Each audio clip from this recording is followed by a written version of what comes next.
see, miraculously, in the last couple of seconds, I've actually changed jobs. I am, in fact, Senior Partner for Sustainable Development at Ofgem, a role I actually took on a few months ago when Ofgem restructured and created for the first time a Sustainable Development Division. And I think in many respects that says it all, really, about the way in which the regulator is really reorganising itself and restructuring itself in order to put itself really on in the strongest possible place to contribute to the overall goal of decarbonisation of the energy sector. The reason we kind of swapped over slightly, and forgive us for this, is that I'm just going to talk generally really about the approach that we're taking to network regulation in particular. I really want to focus on the regulated monopoly network providers and really talk to you a bit about some of the quite significant changes that we are progressing to our approach to regulating those businesses. And I felt it was probably worth me kicking off because I think both Etienne and Nick might just be kind of coming on the back of that with some comments about how the energy companies and perhaps how customers might respond in this area. So let's hope the restructuring, as it were, works for you. Just to remind you, Ofgem is the organisation that regulates the GB energy sector. We have a principal statutory objective, a principal duty in law to protect and promote the interests of existing and future consumers. We also have sustainable development duties that sit secondary to that. I've already said what my focus is today. It's probably just worth reminding ourselves of the context in which we sit in terms of the transformation of the GB energy sector, and this is not, of course, specific to GB, this is globally. Our own estimations, as a result of our own project discovery work, are that some £200 billion of investment is going to be needed in energy infrastructure, both generation networks and other, by 2020, in order to maintain secure, sustainable and affordable energy supplies. Our estimation is that 40 billion of that is going to be attributable to the needs of new investment in energy network infrastructure.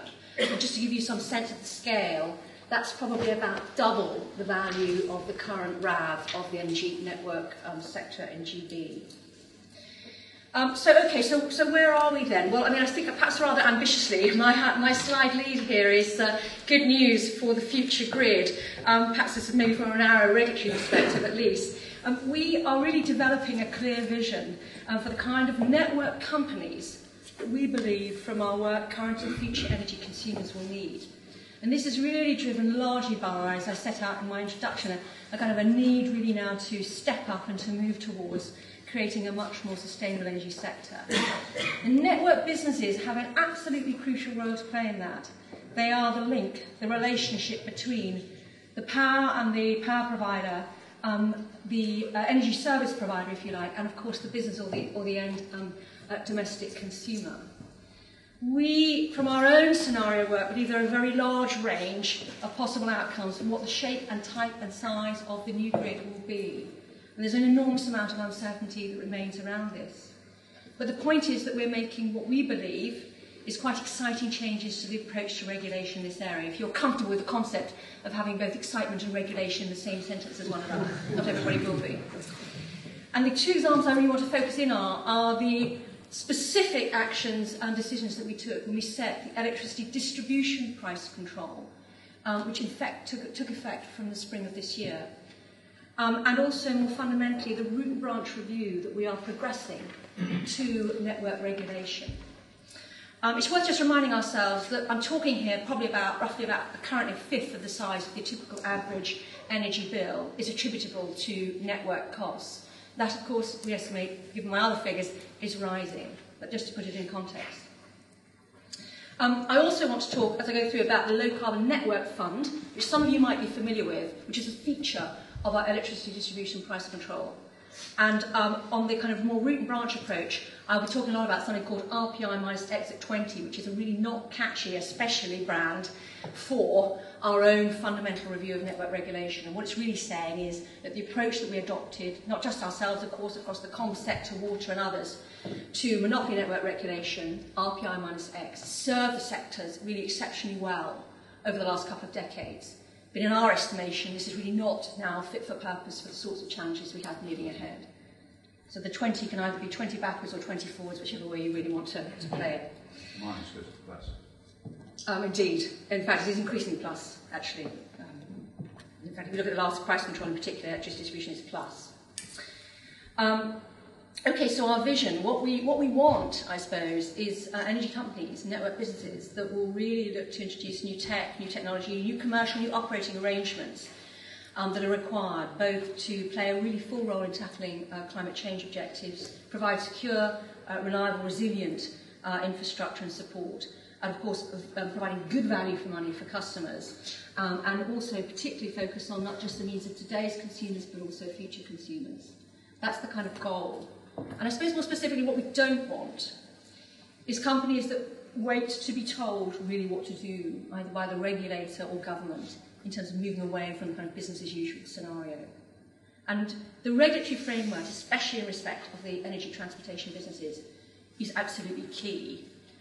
Its role, though, is not to prescribe specific technologies or approaches, but much more to help look at what the framework needs to be in order to secure certain outcomes. So what I really want in the next couple of slides, in fact 2 or 3, is just to go through some of the kind of problems that we perceive there to be in relation to the way in which energy network businesses have responded, if you like, to the current approach to regulation, and then broadly to outline what our response has been to that.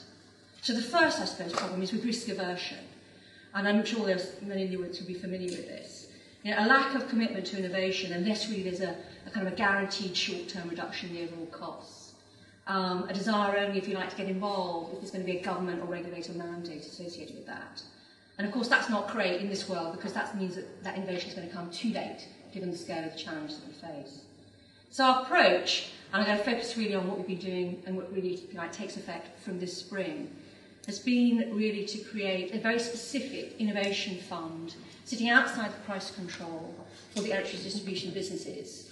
And it's a model that we'll look to replicate in the approach to regulation going forward. It's called the Low Carbon Network Funds. It's valued at about £500 million over the life of the price control, so that's over 5 years. And the role really through that is customers' money that we are, if you like, administering and managing on customers' behalf. And the role through that is to encourage competition from energy network businesses to come forward with projects, not just technology projects, but also perhaps different ways of developing charging approaches, different ways of developing commercial approaches that can be tested and trialled, and that overall will serve to encourage more effective and efficient use of the energy network system, with a goal toward obviously achieving lower carbon outputs. So that's what the Low Carbon Network Fund is all about. We've been quite specific as well, and I've got a lot of detail around the arrangements that support the fund, just been published by us. But one of the things we're very keen to see is the energy network businesses partnering up with other providers, either technology providers, research establishments, other organisations who can come together as part of the proposal that the different energy companies will compete for. And we want to assess those, and our plan very much is with the aid of an expert panel that we're in the business of appointing now, to look to try and reach some decisions on some of the first-year funding projects toward the end of this year. And as I said, I think this is going to be an enduring feature, certainly over the near term, for what will be the long-term arrangements to energy network regulation. And I think that in particular, when we come to setting out, which we will do in the later part of this summer, our final proposals under our RPI-Exit 20 project, there will be a very strong role there for innovation. And our vision in respect of the arrangements for that will be to really try and see whether we can move to making that funding not only available to energy network providers, but potentially also available to third parties to compete for. The kind of second big problem, if you like, is around kind of a short-term focus. This is really about maybe not being prepared to put forward ideas, perhaps from the energy companies that the regulator, because they'll fear the regulator won't see the payoff in the long term, and it will make them look relatively inefficient in that kind of benchmarking process by reference to their peers. And also a sort of a sense of companies not really required to plan for the long term under the current regulatory framework. So again, with a focus on the spring of this year and the new arrangements in place, our focus has been to build into both the electricity distribution price control and will be a feature of the enduring arrangements and move away from inputs-based regulation to outputs-based regulation. And I know this is not new, but it's a very strong focus of our approach. And we're already now working to develop what those kind of outputs might be. And our vision would be that they would sit and it'd be agreed with the companies, sit in the licenses, and it would be that the companies would be basically providing against. The other focus, I think, is about the need for much longer-term business planning, and our expectation when the companies bring business plans to us as part of the regulatory settlement process, that we would really be demonstrating how they had really taken account of future scenarios and different options and needs. And the other key part of that is a likelihood that we will look to set or provide the opportunity for longer price control periods, longer than the 5 years that typically, as you know, characterises the price control period for regulated businesses today. A third problem has been the bias, if you like, to CapEx solution over OpEx solutions. And again, just looking at some of the impacts there, typically what we've seen is a move to use the CapEx approach to either replace or reinforce assets rather than necessarily exploring operational options around enhanced maintenance arrangements or finding different ways of managing energy load across the network. And so the approach that we've taken there, again, take effect from spring of this year, is to really simply levelise the incentive arrangements as they exist between CapEx and OpEx-based solutions. And again, that will be a feature of the enduring regime. And lastly, perhaps, the sort of lack of a kind of a customer-focused approach that we've seen from the network businesses. It's absolutely the case in our experience that the energy network companies have predominantly really been focusing on the regulator rather than on their own customer base, particularly in the sort of 2-year typical price control process that characterises the approach to setting revenue allowances. And as a consequence, risking getting out of touch with their own customer base.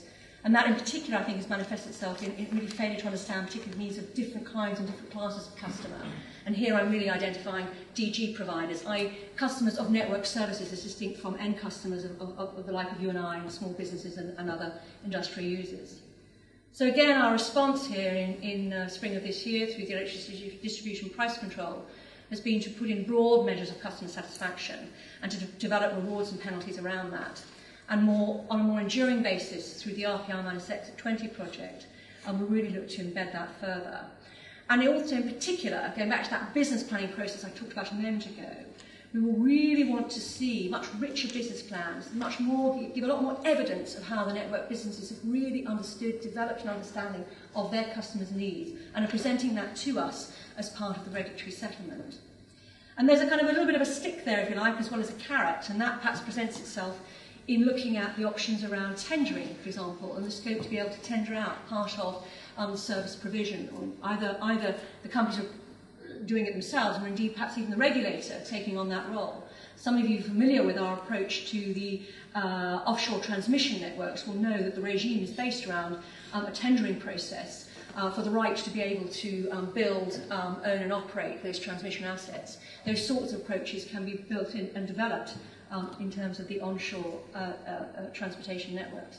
And perhaps the last stick is the possibility of really looking at the option for customers in particular to be able to have the right, or more of a right, to be able ultimately to refer the decision that the organisation Ofgem takes when it concludes on a price control to the Competition Commission. In the same way as obviously the companies potentially have that right by virtue of refusing to accept the settlement. So in summary, really, I think my main point of understanding is that networks have an absolutely vital role to play. The framework that the regulation sets really ought to be able to give the full and the appropriate incentives to play their part, but not prescribing particular technologies or particular approaches. We've made some steps through setting the distribution price control. We'll see much more of that, in particular in the next transmission price control and gas distribution price control when we operationalise RPI-Exit 20. We're seeing, encouragingly, some really valuable and encouraging signs of response from the energy companies in relation to this. And I think you might hear a bit more about that from Etienne in particular when he comes on to make his presentation. This is early days. There is still lots and lots to learn and to do. And I would encourage you to watch this space and also welcome your engagement in the debate. Thank you.